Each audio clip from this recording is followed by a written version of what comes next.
രണ്ടാം പതിപ്പിന്റെ ആമുഖം. ഈ ആമുഖത്തിൽ വിവരിക്കുന്ന കണക്കുകൾ 1955-ൽ ഈ സംഘടന നിലനിന്നിരുന്ന വിധത്തിലാണ്. ഈ പുസ്തകത്തിന്റെ ആദ്യ പതിപ്പിലെ ആമുഖം 1939-ൽ എഴുതപ്പെട്ട ശേഷം മൊത്തത്തിൽ ഒരത്ഭുതം സംഭവിച്ചിട്ടുണ്ട്. ആൽക്കഹോളിക് അനോണിമസിലേക്ക് യാത്ര തിരിക്കുന്ന ഓരോ മദ്യപാന രോഗിയും ഈ കൂട്ടായ്മ എന്ന ലക്ഷ്യത്തിൽ എത്തിച്ചേരും എന്ന് ഞങ്ങളുടെ ആദ്യത്തെ പ്രസിദ്ധീകരണത്തിൽ ഞങ്ങൾ പറഞ്ഞിരുന്നു. ഇപ്പോൾ തന്നെ ജോഡികളായും 3 പേരായും 5 പേരായും ഒക്കെ ഞങ്ങൾ പലയിടത്തും പൊട്ടിമുളച്ചിട്ടുണ്ട്. 1955-ലെ ഞങ്ങളുടെ രണ്ടാം പതിപ്പിൻ്റെയും ഈ പുസ്തകത്തിൻ്റെ ആദ്യ പ്രസിദ്ധീകരണത്തിൻ്റെയും ഇടയ്ക്ക് 16 വർഷങ്ങൾ കടന്നു പോയിട്ടുണ്ട്.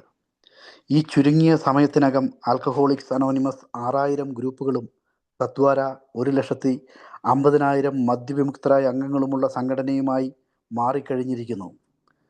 കാനഡയിലെയും യുണൈറ്റഡ് സ്റ്റേറ്റ്സ് ഓഫ് അമേരിക്കയിലെയും വിവിധ പ്രദേശങ്ങളിൽ ധാരാളം ഗ്രൂപ്പുകൾ ഉണ്ടായിട്ടുള്ളതായി കാണാവുന്നതാണ്. ബ്രിട്ടീഷ് ദ്വീപുകളിലും സ്കാൻഡിനേവിയൻ രാജ്യങ്ങളിലും സൗത്ത് ആഫ്രിക്കയിലും സൗത്ത് അമേരിക്കയിലും മെക്സിക്കോവിലും അലാസ്കയിലും ഓസ്ട്രേലിയയിലും ഹവായിയിലും ഗ്രൂപ്പുകൾ പൊട്ടിമുളച്ചിട്ടുണ്ട്. മൊത്തത്തിൽ പറഞ്ഞാൽ വളരെ ശുഭോദരകമായ തുടക്കം 50ഓളം രാജ്യങ്ങളിലും അമേരിക്കൻ ഐക്യനാടുകളുടെ അധീനതയിലുള്ള പ്രദേശങ്ങളിലും കുറിച്ചിട്ടുണ്ട്. ചില ഗ്രൂപ്പുകളൊക്കെ ഏഷ്യയിലും രൂപം പ്രാപിച്ചു വരുന്നു. ഇത് ഒരു തുടക്കം മാത്രമാണെന്നും മുമ്പിലുള്ള മഹത്തായ ഒരു ഭാവിയുടെ ലക്ഷ്യമാണിതെന്നും പറഞ്ഞ് ഞങ്ങളുടെ സുഹൃത്തുക്കൾ ഞങ്ങളെ പ്രോത്സാഹിപ്പിക്കുന്നുമുണ്ട്. ഓഹിയോയിലുള്ള അക്രോണിൽ 1935 ജൂൺ മാസത്തിൽ ആദ്യത്തെ ഗ്രൂപ്പിൻ്റെ ആരംഭം ഉരുത്തിരിഞ്ഞത് ഒരു ന്യൂയോർക്ക് സ്റ്റോക്ക് ബ്രോക്കറിൻ്റെയും ഒരു ആക്രോൺ ഡോക്ടറിൻ്റെയും സംഭാഷണത്തിനിടയിൽ ആണ്.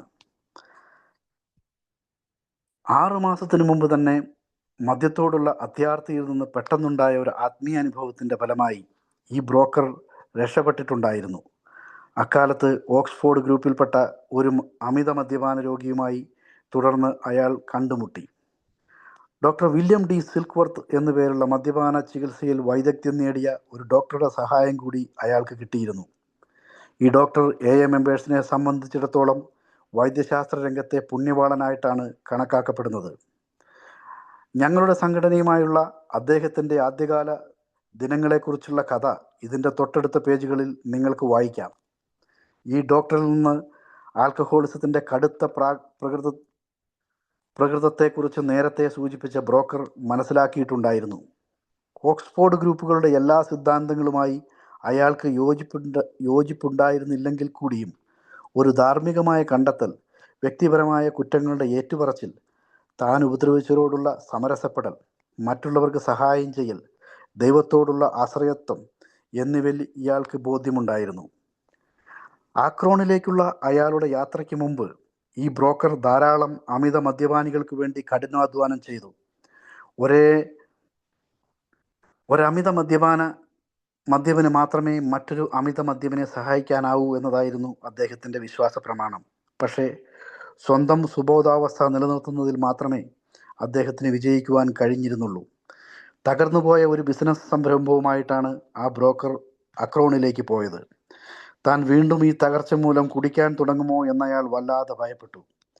താൻ സ്വയം രക്ഷപ്പെടണമെങ്കിൽ തൻ്റെ സന്ദേശം മറ്റൊരു അമിത മദ്യപാന രോഗിയിലേക്ക് എത്തിക്കണം എന്നയാൾക്ക് പെട്ടെന്ന് ബോധ്യപ്പെട്ടു.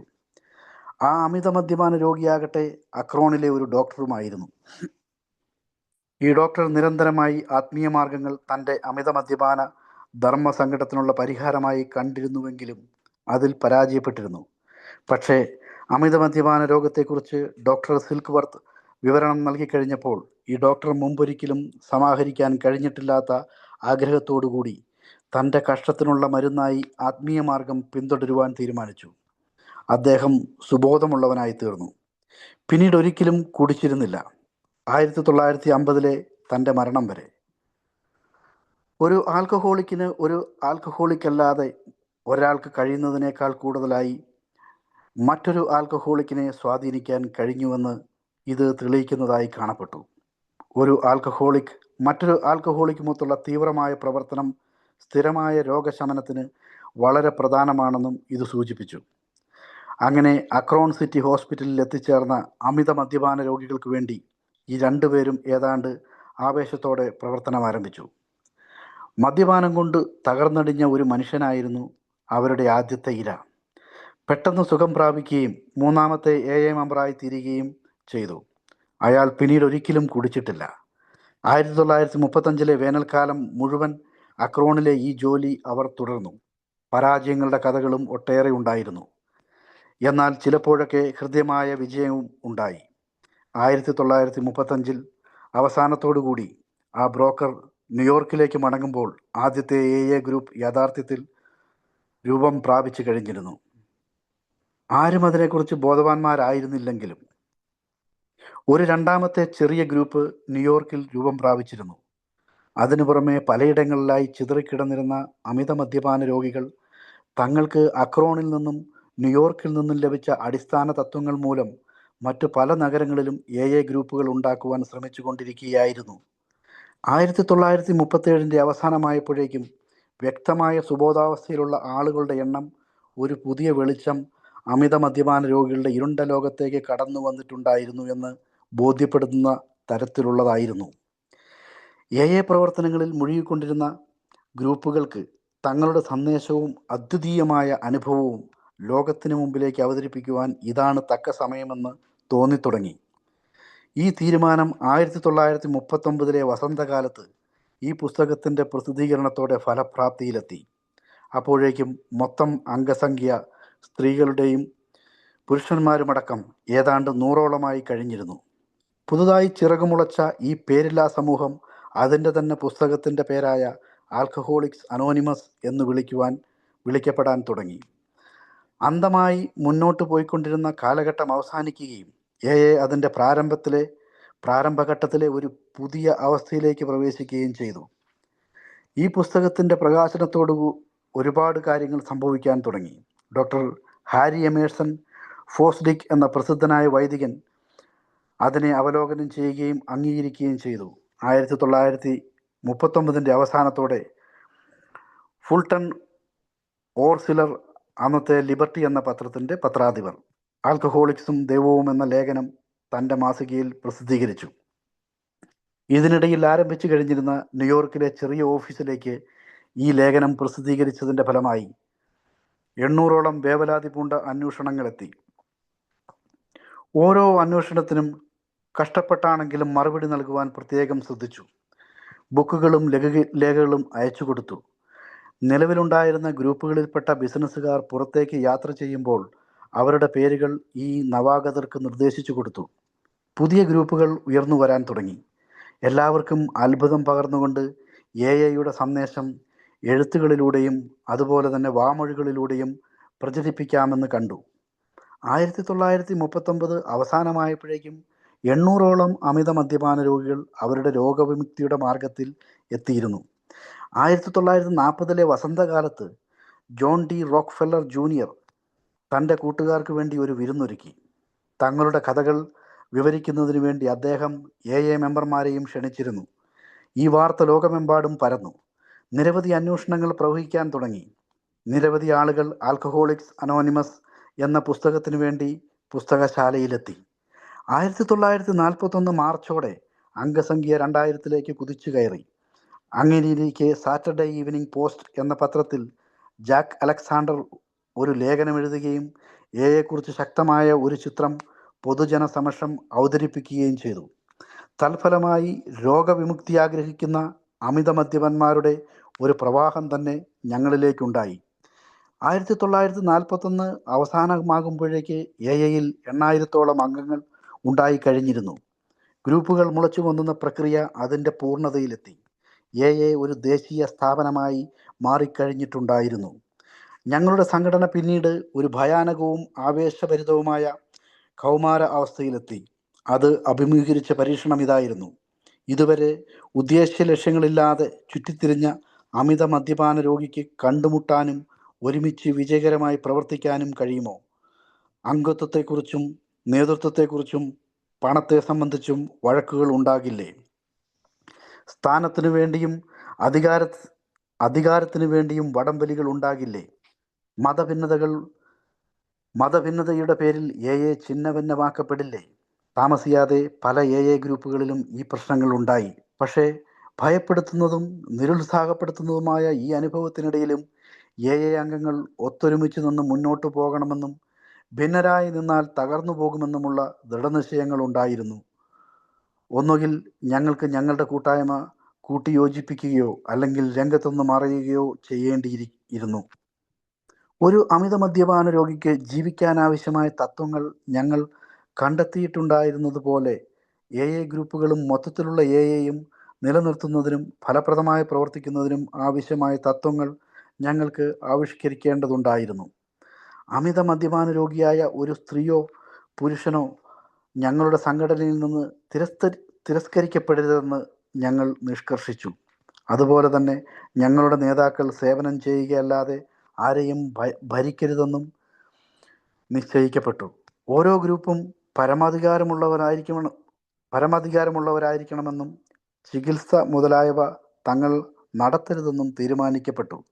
യാതൊരു വിധത്തിലുള്ള ഫീസോ ബാധ്യതകളോ ഉണ്ടായിരിക്കരുത്. ഞങ്ങളുടെ ചെലവുകൾ ഞങ്ങളുടെ തന്നെ സംഭാവനകളിലൂടെ നിർവഹിക്കണമെന്നും തീരുമാനിച്ചു. ഞങ്ങളുടെ സർവീസ് സെൻ്ററുകളിൽ പോലും ചെറിയ തോതിലുള്ള സംഘടനാ സ്വഭാവമേ പാടുള്ളൂ എന്നും ഞങ്ങൾ തീരുമാനിച്ചു. പൊതുജനങ്ങളുമായുള്ള ബന്ധത്തിൽ മെമ്പർമാരെ കൂടുതലായി ചേർക്കൽ എന്നതിനേക്കാൾ അവരെ ആകർഷിക്കൽ എന്ന തത്വത്തിൽ ഞങ്ങൾ വിശ്വസിച്ചു.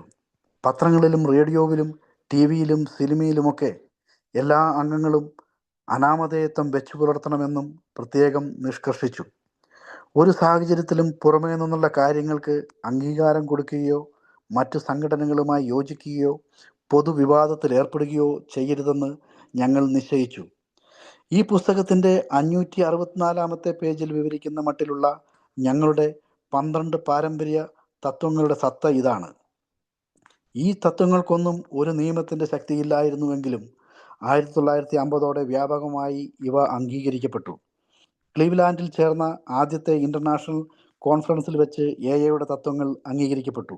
ഇപ്പോൾ ഞങ്ങൾക്കുള്ള ഏറ്റവും അമൂല്യമായ സ്വത്ത് എടുത്തു പറയത്തക്ക വിധത്തിലുള്ള ഈ ഐക്യമത്യമാണ്.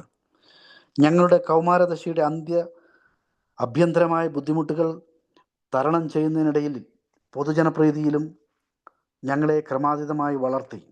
ഇതിന് എടുത്തു പറയത്തക്ക രണ്ട് കാരണങ്ങൾ ഉണ്ടായിരുന്നു. അസംഖ്യം രോഗവിമുക്തിയും പിരിഞ്ഞുപോയിരുന്ന കുടുംബങ്ങളുടെ യോജിക്കലും. ഇവയുടെ അതീശത്വം എല്ലായിടത്തും വ്യാപിച്ചു. യിൽ വന്ന അമിത മദ്യപാന രോഗികളിൽ യഥാർത്ഥത്തിൽ ശരിയായി ശ്രമിച്ചവരിൽ 50% പേരും പെട്ടെന്ന് തന്നെ സുബോധാവസ്ഥയുള്ളവരായി തീരുകയും അങ്ങനെ തുടരുകയും ചെയ്തു. 25% ആളുകൾ സുബോധാവസ്ഥയിലെത്തിയത് കുടിയിലേക്ക് ഇടയ്ക്കിടയ്ക്കുള്ള ഇടർച്ചയോടുകൂടിയാണ്. യിൽ തുടർന്നുള്ള മറ്റ് ആളുകൾ നല്ല പുരോഗതി കാണിച്ചു.